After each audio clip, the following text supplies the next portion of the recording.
Assalamualaikum warahmatullahi wabarakatuh. Perkenalkan, nama saya Alifaiza Yakin dengan NPM 2404117 dari kelas Governansi Digital H041.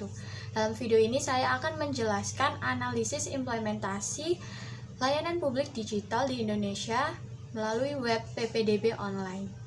Website PPDB Online atau penerimaan peserta didik baru merupakan layanan publik digital yang digunakan pemerintah daerah untuk melaksanakan proses penerimaan siswa baru secara daring.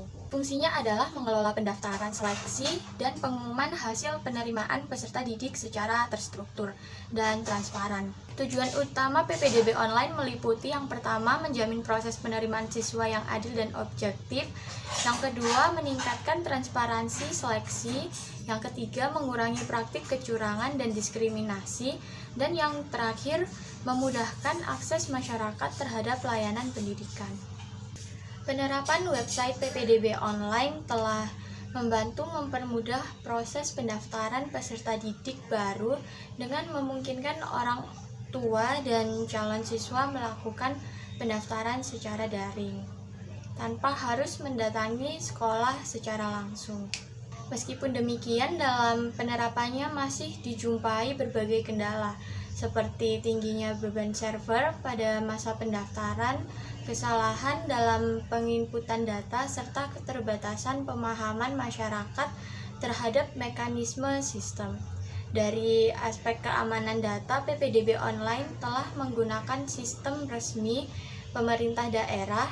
Namun, perlindungan data pribadi peserta didik masih perlu diperkuat agar terhindar dari potensi penyalahgunaan.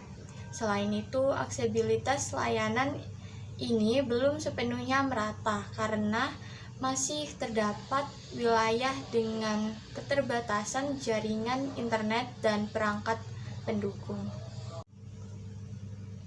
Berdasarkan prinsip governansi digital, layanan PPDB Online pada dasarnya telah menunjukkan upaya penerapan transparansi melalui penyediaan informasi mengenai jalur seleksi, kuota penerimaan, serta hasil seleksi yang dapat diakses secara terbuka oleh publik. Partisipasi masyarakat tercermin dari keterlibatan orang tua dan calon peserta didik dalam penggunaan sistem tersebut.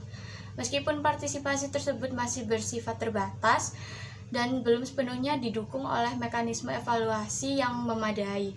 Dari sisi akuntabilitas, PPDB Online telah mengandalkan proses seleksi berbasis data yang terdokumentasi secara digital sehingga hasil penerimaan dapat ditelusuri dan dipertanggungjawabkan. Namun, dari aspek integrasi layanan, PPDB Online masih menghadapi tantangan karena pelaksanaannya belum sepenuhnya seragam dan terintegrasi secara nasional dari seluruh pemerintah daerah.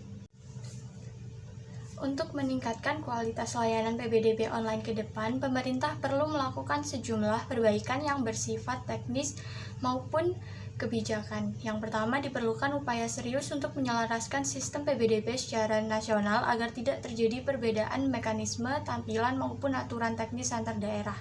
Sistem yang terintegrasi secara nasional akan memudahkan masyarakat dalam memahami alur pendaftaran, sekaligus mengurangi kebingungan akibat perbedaan kebijakan. Yang kedua, kapasitas server dan kestabilan sistem perlu ditingkatkan terutama pada masa puncak pendaftaran. Gangguan sistem yang sering terjadi tidak hanya menghambat proses pendaftaran, tetapi juga berpotensi menimbulkan ketidakpercayaan masyarakat terhadap keadilan sistem seleksi. Oleh karena itu, penguatan ini menjadi kebutuhan mendesak agar layanan dapat berjalan secara optimal dan berkelanjutan. Ketiga, pemerintah perlu memperkuat perlindungan data pribadi peserta didik dengan menerapkan standar keamanan data yang lebih ketat, serta memperjelas kebijakan pengelolaan dan penyimpanan data. Transparansi terkait penggunaan data pribadi juga penting agar orang tua dan peserta didik merasa aman dan percaya terhadap sistem yang digunakan.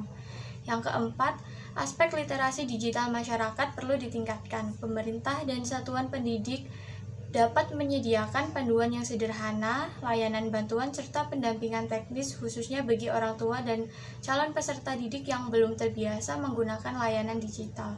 Pendekatan ini penting agar PPDB Online benar-benar inklusif dan tidak justru menjadi hambatan bagi kelompok tertentu. Terakhir, PPDB online sebaiknya dilengkapi dengan mekanisme umpan balik dan pengaduan yang mudah diakses. Melalui fitur ini, masyarakat dapat menyampaikan keluhan, saran, maupun evaluasi terhadap pelaksanaan PPDB.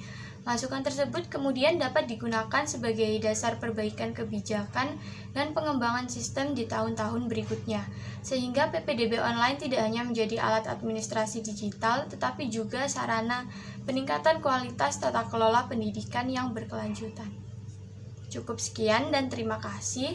Wassalamualaikum warahmatullahi wabarakatuh.